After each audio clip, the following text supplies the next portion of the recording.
are just a few hours away from the Microsoft Business Reveal podcast thing. I'm not sure what to call it, but Phil Spencer, Sarah Bond, and Matt Booty are going to get together and talk about what's happening with the Xbox in the future, and probably very soon. I think some of these changes are going to happen, and they are going to be changes within the next possibly weeks, and certainly within a few months. I think we're going to see a lot of things happening. But what is going to happen? There's been a lot of speculation.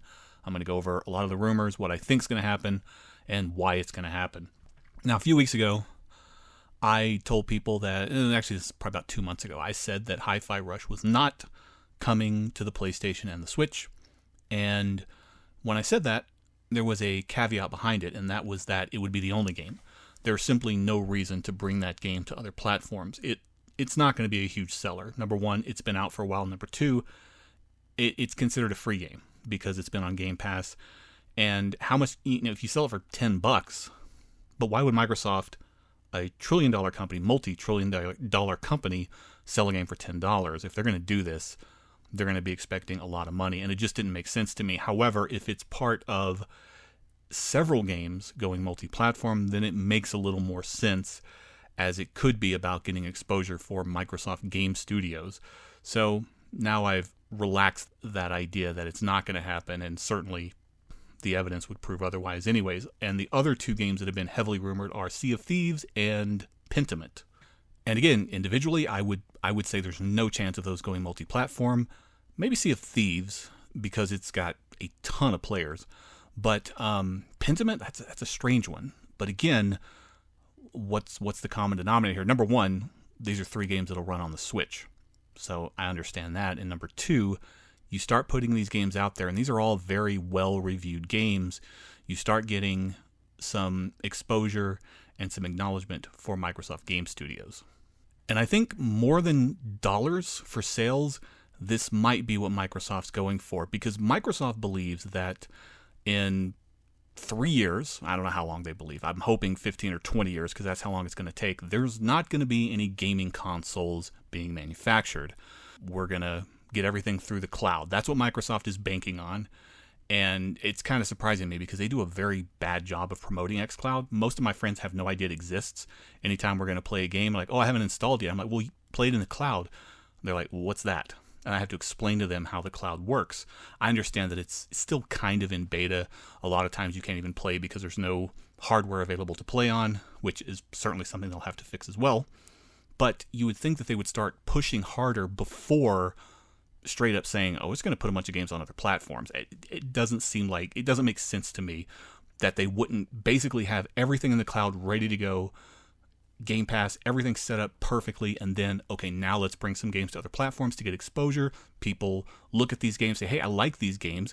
So their thinking is, when consoles no longer exist, people are like, well, where do I find these games that I've been playing? Oh, they're on Game Pass. I have to go to Microsoft service. That's one of the things that they're going for.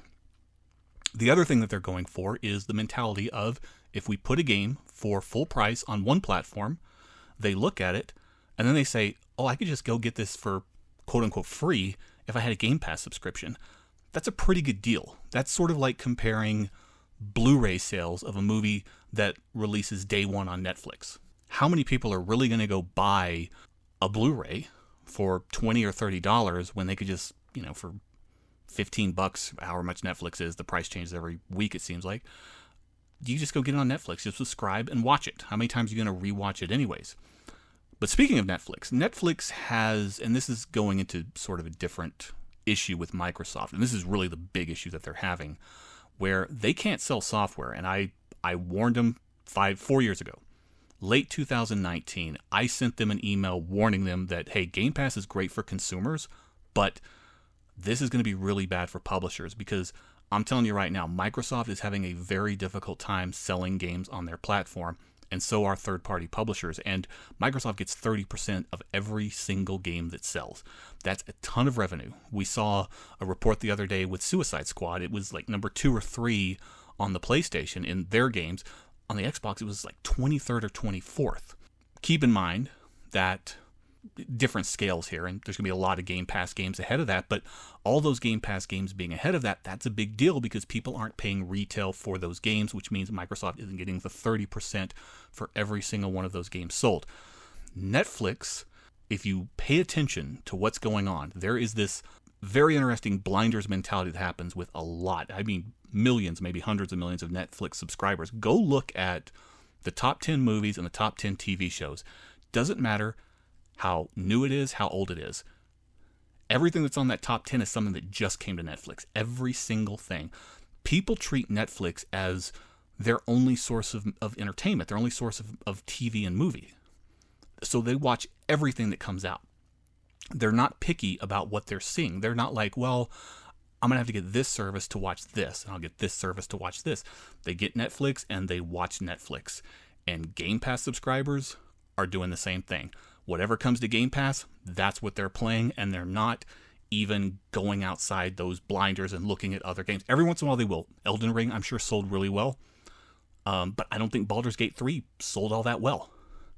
I'll be honest with you, I've seen one of my friends play Baldur's Gate 3. I see them play Game Pass games all day and all night. This is a big problem. Game Pass is a platform, and the Xbox is believe it or not, it's competing against Game Pass, and it's losing. And that's a big problem. So Microsoft basically created a monster that they can't slay. You can't just get rid of Game Pass. But you kind of wonder, with all these studios they have, what would have happened if Game Pass didn't exist? Now, Sony's got their own subscription service, and well, why is that not killing them? It's because they're not putting their games out on day one. And they couldn't because their games sell too well. It was just announced that Spider-Man 2 sold 2 million copies in its first 90 days. You can't give up, that kind of revenue, hundreds and hundreds of millions of dollars, to put it on PSN Plus. I think that's what they still call it. And Microsoft, they're in a tough spot. So what can Microsoft do?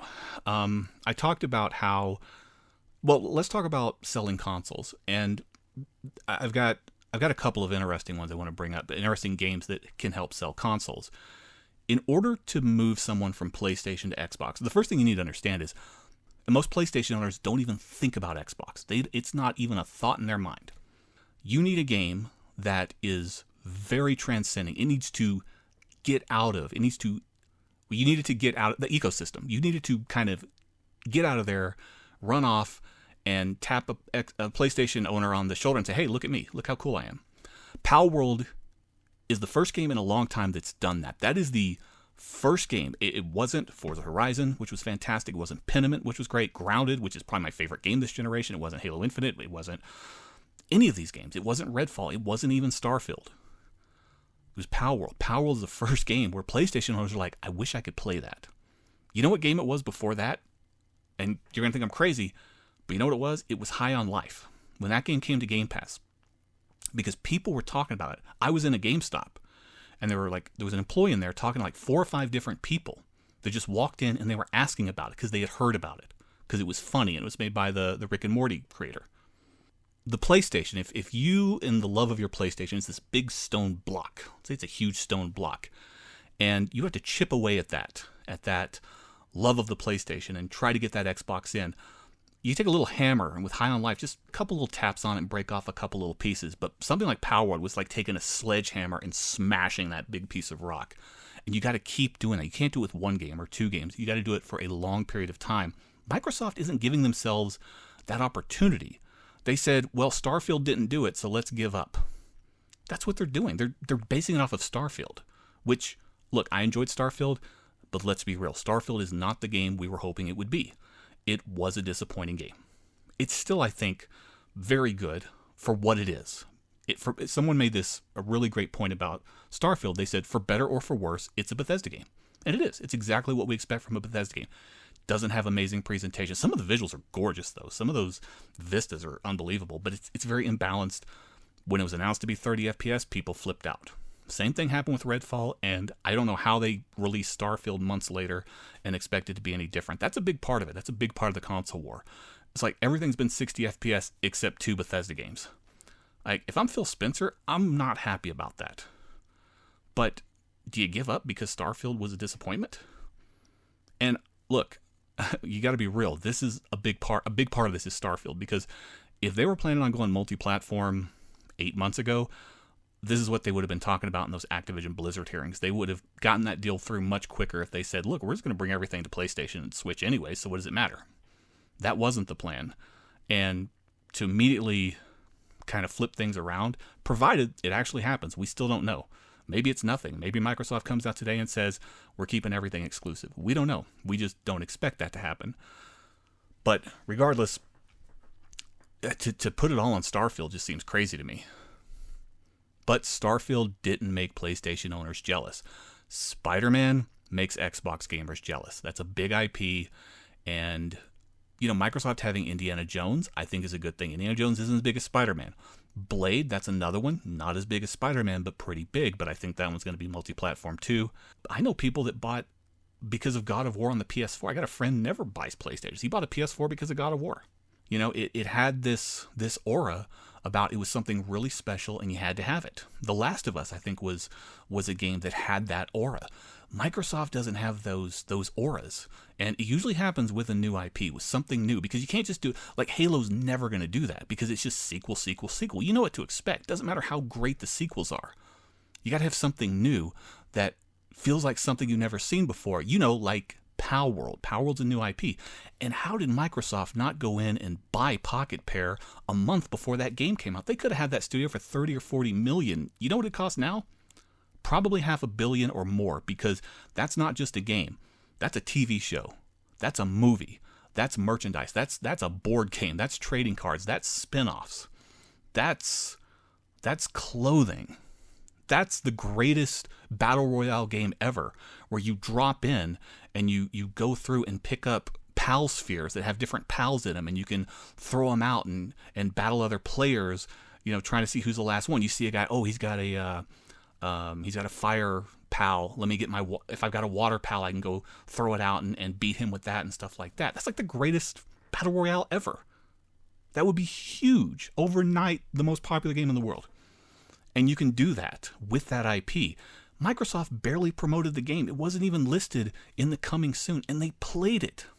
At least somebody at Microsoft played that game to approve it.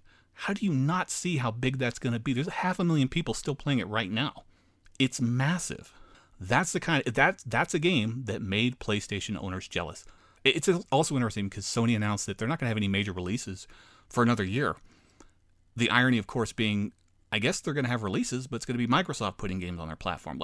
It's like, why do this now? Okay, you've got some stuff coming out. You've got Avowed and you've got Hellblade 2. Okay, those games could possibly be nominated for Game of the Year. Sony's clearly not going to have a first-party game nominated for Game of the Year because they're not going to have any first-party games this year, at least nothing big. They're not going to have something from Insomniac. They're not going to have something from Naughty Dog or Sucker Punch, or their big studios, which would almost always have something nominated for Game of the Year. What's Nintendo going to have? They're probably not going to have... they'll probably have something big at one point, but this is the year when Microsoft could say, we've got some really good games. We got 2 games, 3 games nominated for Game of the Year. Who knows? Microsoft never has anything nominated for Game of the Year because they make a very specific type of game, which is a very safe, very good, but not groundbreaking style of game. Even Grounded, which I love, we've seen that before. Hi-Fi Rush, I think it did benefit from being shadow dropped. When a game doesn't have any build-up and you just release it and say, hey, you can download and play it right now, that's really cool. If they had done that with Starfield would have gotten 10s across the board. People would have loved that. But it had 10 years of build-up. Sometimes it can only disappoint.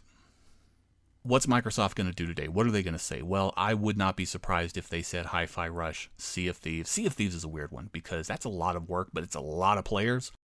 I kind of would rather have Rare finish Everwild because I think that's going to be a special game, but I guess maybe that's not going to happen. That's the other thing, is that if they're going to port Sea of Thieves to the Switch and the PlayStation, I've been looking forward to Everwild since I saw it, because I think I've gotten a little bit of info about it, and it sounds like it's going to be really great, something I'm going to love. And now I feel like this is going to slow it down. They actually posted a job where they're looking for a developer that's going to work on both games, which leads me to believe that Everwild's moving more to a Sea of Thieves type of game that'll be co-op. It'll certainly use the same engine. It's got a sort of a similar look. But it's like, are we going to get games delayed now because they've got to port it to other platforms? Is that why Everwild is taking so long? Because it was about 2 years ago that we started hearing rumors that Sea of Thieves was going to be ported. And that's, look, if you're going to port something, fine. But if it's going to hurt us, the people who buy the Xbox, I've been a Game Pass subscriber for, I've spent hundreds on that thing right now. I've had a couple of subscriptions, in fact, sometimes three in the house at a time. I feel like Microsoft's not take care of me. That's fine if you want to put games on their platforms, but you need to take care of your loyal customers as well. And if we're having to sit around and wait for something because a team's being forced to port to other platforms, I'm not a fan of that at all. But Sea of Thieves, I guess it makes sense. It's got a lot of players, and I think a lot of it is, well, how well will it do on other platforms? What if it doesn't sell, though? But again, maybe it's not about sales. Maybe it's about just trying to make gamers see that, hey, if you had Game Pass, you could have been playing this years ago, and you didn't have to pay $40 or $50 or whatever it is. Because I do not think this is really about dollars and cents for Microsoft. I don't think they care about selling games on other platforms so much as they care about making their brand, it's brand awareness. And I've been arguing with people for a while now. I keep telling them, look, Game Pass, great for consumers, great for publishers that get their games on there, really bad for everybody else that's a publisher. I even asked Microsoft about getting on Game Pass, and they said, yeah, you can submit a game, but just telling you, there's a huge backlog of games wanting it. Everybody wants their game on Game Pass because they can't sell their game otherwise. I suggest, I've got the email. I've said I'll share the email if Microsoft goes multi-platform. I'll dig it out and read it. I can't. I can paraphrase their response. I don't think I can read it. I don't think that's cool to do that. But they basically just said, "Hey, we'll thanks for the feedback. We'll pass this along," which sounded like it was just an autofill type of thing. But what I basically said was, and I suggested to them having a Game Pass Indie as an add-on. So the idea, it was $3 a month, and publishers, any publisher could put their game on there, even if they're not an indie studio. You could take one game that you have on the Xbox and you can put it on there. And what you do is you take that $3 and you could literally just take $1 and divide it amongst all the games. So if there's 30 million Game Pass subscribers, that's $30 million a month that goes into this pool. Microsoft gets the other 20 million. Now, you're not going to have every single Game Pass subscriber add Game Pass Indie on there. You may only have 1 million. Not 1 million. You may have 10 million, maybe. You might get, 500-600 games. You just have to make sure that you don't have people starting fake studios and putting 50 games on there. Have a limit. It's still curate it. Just don't allow games that look like they're a mid-90s or late 90s Flash game or something from newsgrounds.com. It's got to be a legitimate game. Let them put in one game. It's got to be on there for at least 6 months. And you take the top 10 games and give them the top 10% of the revenue. Everybody else splits the 90% evenly. And again, you can do this with any game. And you might get some of these Japanese games that the PlayStation has. I've got, in my physical collection, what I do is on Xbox, I buy multiplats and exclusives. I have about 300 Xbox One games, physical games. PlayStation 4, because I haven't really ramped up PS5 and Series S, because I like to get games when they're cheaper, when they're older. But PS4 games, I just get exclusives. I have about 200 games. So the numbers are close, but most of these PS4 games I have, it's a lot of Japanese games, like the Ys games. I love those games. Any action RPGs, there's a lot of weird ones and little ones and stuff like that, collections and things like that. I love those types of games. And even though Sony's not putting out a big AAA first-party game in the next year, there's still going to be a lot of these other games. Just think about this year alone. You've got Rise of the Ronin coming out very soon. They just got Helldivers 2, which is really good. They got Grand Blue, which is really good too. And that's 3 games already this year, right? I think those are all this year. The year just started. And Final Fantasy VII Remake Part 2 is coming out soon. That's going to be pretty good. Sony doesn't even really have to do that much. They've got all these Japanese games that keep rolling in. Back in the 360 era, there was a moment when Microsoft was putting money into Japanese development, and they were doing a lot of JRPGs. Games like Lost Odyssey and Blue Dragon, Eternal Sonata was exclusive to the Xbox for a while. Tales of Vesperia was actually exclusive in the United States to the Xbox. There was a 3-week period in Japan where the Xbox 360 outsold the PS3. And one of the reasons why these games don't come to the Xbox anymore, or a lot of Japanese games don't come, is because the games don't sell in Japan. And truth be told, they don't sell that well in the United States either. They've done a great job, Xbox has, of bringing a lot of Japanese games to Game Pass. The Yakuza games, for example, Octopath Traveler, Dragon Quest. some Final Fantasy games, but it's like, oh, you do all this good, and then, well, you didn't get Final Fantasy 16, and that's a big blow. I wasn't a huge fan of it. I felt like it had way too many cutscenes and it was way too linear. That's kind of where JRPGs are going, unfortunately. It's kind of where they've always been, to be honest with you. But it's still a big loss, and I think it could have been avoided. So it's 10 a.m. I'm in Colorado, so I think we got a few hours before this happens. I'll be tweeting it, and maybe I'll do a response video after. My expectations are that, well, what's going to be interesting is they have to put a positive spin on this. They can't just say, hey, we're coming to PlayStation, because this is an Xbox podcast. You got to say something positive. So what can they say to Xbox users to excite them? You know, they're just doing this as a podcast, so it's going to be sort of, I think, first of all, I'm expecting it to be incredibly vague. And that would make me so irritated if they don't come out and they're just very transparent. This has been a big problem since they started acquiring studios. You know, the famous line Phil Spencer saying, we're not trying to take games away from other platforms. It's like, no, you don't say that. You say, yes, we're trying to take games away from other platforms. Why are you trying to be nice to the PlayStation? First of all, it was not true. They were absolutely doing that. Starfield, Redfall, you know, they haven't really, none of these studios have put something out on another platform unless they were contractually obligated through publishers or whatever, such as like The Outer Worlds, since Microsoft had just acquired them as the game was coming out. But we also know The Outer Worlds 2 is in development. Now, will that come to other platforms? Probably. I think people forgot that was in development. But yeah, since the first one did, it's like Minecraft. All the Minecraft games have come to other platforms as well. So to an extent, they're not taking away games. But I can tell you this much. If the Activision Blizzard thing had gone smoothly, if there had been no resistance, that Call of Duty would not be coming to PlayStation. And maybe that's the problem. Maybe we don't put all this on Starfield. Maybe Microsoft was thinking, we get Call of Duty exclusive, we're gonna clean up. We're gonna sell a lot of Xboxes. We're gonna sell a ton of Game Pass subscriptions, and we're gonna get rolling. And they weren't able to do that. Maybe they should have just said, you know what, screw it. If we're going to put it on PlayStation, let's go get something else. They should have gone and got Pocket Pair instead, because they could have Power World, and that might end up being bigger than Call of Duty in the end. Who knows? But maybe that's a big part of it. Maybe that's what they're thinking. They're like, well, if we got to put Call of Duty on PlayStation, well, may as well do it anyway. Let's put everything on there.